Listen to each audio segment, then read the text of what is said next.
Hello everyone, welcome back to my channel. तो friends, सबसे पहले आई एम वेरी सॉरी, क्योंकि मैं बहुत दिनों से वीडियोस नहीं डाल रही थी। कुछ ज़रूरी काम थे जिन्हें इग्नोर नहीं किया जा सकता था। तो चलिए फिर देखते हैं। तो सबसे पहले आज हम सीखेंगे ऐसे क्लासरूम सेंटेंसेस जो स्कूल में क्लासरूम और असेंबली दोनों में यूज़ किए जाते हैं। ये छोटे छोटे इंग्लिश सेंटेंसेस जो है वो आपकी स्पोकन इंग्लिश को स्ट्रॉन्ग बनाएंगे और आपको कॉन्फिडेंट स्पीकर बनाएंगे। और आप बच्चों को समझा रहे हैं तो उन्हें भी इस तरह से समझाइएगा। ओके, तो फिर चलिए स्टार्ट करते हैं। तो जैसे पहला है sit properly in your seat. अपनी सीट पर ठीक से बैठो। ये टीचर्स बोलते हैं sit properly in your seat. तो ma'am, may I ask a question, क्या मैं एक सवाल पूछ सकता हूँ?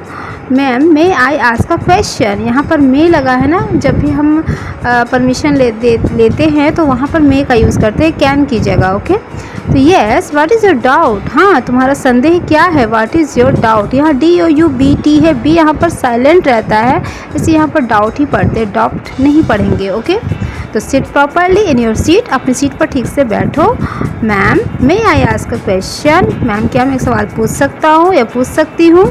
तो टीचर्स बोलती yes, what is your doubt. हाँ, तुम्हारा संदेह क्या है, मतलब तुम क्या पूछना चाहते हो, तुम्हारा क्या डाउट है, क्या संदेह है। ओके, तो इस तरह से ना लाउडली बोलेंगे। अगर आप पेरेंट्स से बच्चों को सिखा रहे हैं तो उन्हें प्लीज़ बोले लाउडली बोलने को। मेरी वीडियोस देख करके अगर सिखा रहे हैं तो प्लीज़ आप भी लाउडली बोले, उन्हें भी बोले लाउडली बोलने को। Okay, I did not understand this word. मुझे सब समझ नहीं आया। फिर स्टूडेंट बोलता है I didn't understand this word. मुझे सब समझ नहीं आया। Please explain it once again. कृपया इसे एक बार फिर से समझाइए। प्लीज़ एक्सप्लेन करें। इट वंस मतलब एक बार, अगेन दोबारा, फिर से समझाइए। Is this answer correct ma'am? क्या यह उत्तर सही है ma'am? Is this answer correct ma'am? तो यहाँ पर जो है आई डिड नॉट, जो फर्स्ट सेंटेंस है वहाँ पर सिंपल पास्ट टेंस है इसलिए, और नेगेटिव सेंटेंस है इसलिए यहाँ पर डिड नॉट का यूज़ हुआ है। और साथ ही अंडरस्टैंड जो है वो वर्ब का फर्स्ट फॉर्म है। अगर ऐसे होता कि मुझे सवाल समझ में आया तो आई अंडरस्टूड हो जाता, सेकंड फॉर्म लग जाता। Okay, now next sentence, open your books at page number 25। अपनी किताब पेज नंबर 25 पर खोलो। Open your books at page number 25। Read the loudly. Paragraph जोर से पढ़ो। जो पैराग्राफ होते हैं ना बुक्स में, वो यहाँ बोला जा रहा है जोर से पढ़ने के लिए। Read the loudly. Underline the important words. महत्वपूर्ण शब्दों को रेखांकित करो। अंडरलाइन किया जाता है, जो टीचर्स बोलते हैं हमेशा कि जो भी इम्पोर्टेंट वर्ड्स है, सेंटेंस है, उसे अंडरलाइन करो जिससे को साफ स्पष्ट दिखे। ओके, तो अंडरलाइन द इम्पोर्टेंट वर्ड्स। तो ये सब कुछ ऐसे सेंटेंसेस है फ्रेंड्स जो आप लाउडली बोलेंगे और बच्चों को भी सिखाएंगे लाउडली बोलने को। ओके, बोलेंगे लाउडली बोलने को। लाउडली बोलने से क्या होता है कि वो सीधे दिमाग पे जाता है और बच्चे अच्छे तरीके से सीखते हैं। ओके, और डिस्क्रिप्शन बॉक्स में कुछ ऐसे क्लासरूम सेंटेंसेस हैं, प्लेलिस्ट है, उसका आप चाहे तो वॉच कर सकते हैं। ये कुछ मैं स्क्रीन शेयर कर रही हूँ, जो मैंने डिस्क्रिप्शन बॉक्स में डाला हुआ है, तो आप उसे देखिएगा और ओपन कीजिएगा प्लेलिस्ट को। साथ ही इंग्लिश ग्रामर के भी प्लेलिस्ट है और भी बहुत सारे प्लेलिस्ट आपको मिल जाएंगे। Okay, now next sentence, write this down in your notebook. इसे अपनी कॉपी में लिख लो। Write this down in your notebook. Do this work at homework. यह काम होमवर्क में करना। Do this work as homework. Do this work as homework means इसे होमवर्क के रूप में घर पर करना है, तो do this work as homework. बच्चे कभी कभी क्लास में ही लिखने लगते हैं ना, जो भी उन्हें होमवर्क दिया जाता है, तो इसलिए ऐसा मैम बोलती हैं कि do this work as homework. Okay, और यहाँ पर मैं एक बात और कहना चाहूँगी कि वीडियो अगर पसंद आ रहा तो प्लीज़ इसे लाइक ज़रूर कीजिएगा, शेयर सब्सक्राइब भी कर लीजिएगा मेरे चैनल को जिन्होंने नहीं किया है। जब आप वीडियो ओपन कीजिएगा ना तो फिर वहाँ पर ऊपर आई बटन में आपको बहुत सारे लिंक दिख जाएंगे और आप इसे प्लीज़ क्लिक करके देख सकते हो। आपको जो भी अच्छा लगे, जो भी आपके सब्जेक्ट से रिलेटेड जो भी हो वीडियोस, वो आप वॉच कर सकते हो। और बच्चों को मोटिवेट ज़रूर करें, उन्हें साथ ही साथ सिखाएं तो ज़रूर, लेकिन मोटिवेट भी ज़रूर करें। ये बहुत ज़रूरी है बच्चों के लिए। नहीं तो अगर आप मोटिवेट नहीं करोगे तो वो पढ़ना लिखना सब भूल जाएंगे, इसलिए बहुत ज़रूरी है। Okay, now next sentences, why are you standing outside the class, तुम क्लास के बाहर क्यों खड़े हो। जब भी किसी बच्चे को पनिश किया जाता है तो अधिकांशतः मैम जो है वो क्लास के बाहर उन्हें खड़ा कर देती है। तो टीचर अगर चाहे तो इस तरह से पूछ सकती है, टीचर भी वीडियोस देख ही रही होंगी तो वो इस तरह से इंग्लिश में बोल सकती है, why are you standing outside the class, तुम क्लास के बाहर क्यों खड़े हो। आई एम लेट मैम, मैं लेट हो गया मैम।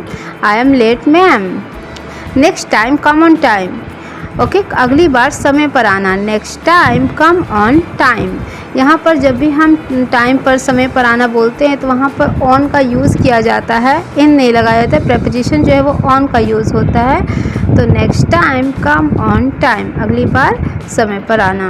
ओके, तो ये जो है जो भी सेंटेंसेस है वो घर पर पेरेंट्स भी बच्चों को अच्छे से समझा सकते हैं कि कैसे क्लास में जो भी यूज़ किया जाए इंग्लिश सेंटेंस जब मैम यूज़ करती है तो कैसे बच्चे आसानी से उसका मीनिंग समझ जाए।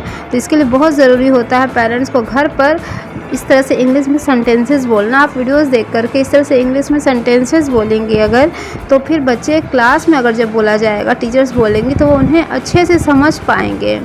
तो इसलिए ज़रूरी है कि घर पर ये सब जो सेंटेंस है वो दोहराया जाए, उन्हें रिपीट करवाया जाए बच्चों से। ओके, और एक घर पर मम्मी भी बोल सकती है जैसे why are you standing outside the room, तुम रूम के बाहर क्यों खड़े हो, या आउटसाइड द हाउस, हाउस के बाहर क्यों खड़े हो, है कि नहीं। तो वो तो अपने पे डिपेंड करता है कि हम कैसे कोई वर्ड चेंज करके जो क्लासरूम के सेंटेंसेस है वो भी हम घर में बच्चों को सिखा पाएँ, है ना। तो फिर चलिए अब नेक्स्ट सेंटेंस देख लेते हैं। तो नेक्स्ट सेंटेंस है don't fight with your classmates. यहाँ पर टीचर्स बोल सकते हैं या फिर घर पे पेरेंट्स है वो बोल सकते हैं कि don't fight with your brothers, with your sister, with your cousin, है ना, कुछ भी बोल सकते हैं। तो don't fight with your classmates, अपने सहपाठियों से मत लड़ो। Don't fight with your classmates. से सॉरी टू योर फ्रेंड, अपने दोस्त से माफ़ी मांगो। से सॉरी टू योर फ्रेंड। तो फ्रेंड्स ये कुछ ऐसे सेंटेंसेस थे जो कि बहुत काम आने वाले सेंटेंसेस है। क्लासरूम में, स्कूल में बच्चे अपने दोस्तों से बोल सकते हैं। आप उन्हें सिखाइए कैसे बोलेंगे। बड़े बच्चे हैं तो वीडियोस देख करके लाउडली बोलेंगे, अगर छोटे बच्चे हैं तो उन्हें तो पेरेंट्स को ही सिखाना पड़ेगा, है ना। तो वो उन्हें लाउडली बोलना सिखाएंगे कि इसे लाउडली बोलना है।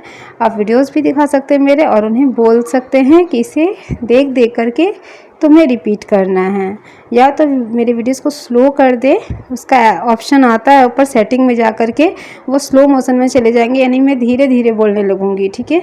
और फिर आप उसे रिपीट कर सकते हैं, या तो फिर वीडियोस को पॉज कर दें और फिर उसे ज़ोर ज़ोर से बोले, या तो ये हो सकता है। तो इतने दो ऑप्शन मैंने बता दिए हैं, ओके। तो आप सेटिंग में जा कर के ना जो स्पीड है उसे भी कम कर सकते हो। तो मैं धीरे धीरे बोलने लगूंगी तो फिर आप बच्चों को इस तरह से बोलने के लिए बोल सकते हैं। तो फ्रेंड्स आई होप आपको ये वीडियो पसंद आया, तो प्लीज़ इसे लाइक ज़रूर कीजिएगा, मुझे भी मोटिवेट कीजिएगा। और जो भी मैंने डिस्क्रिप्शन बॉक्स में लिंक शेयर की है उसे भी आप ज़रूर वॉच कीजिएगा। फिर ओके, फिर thank you, take care and bye.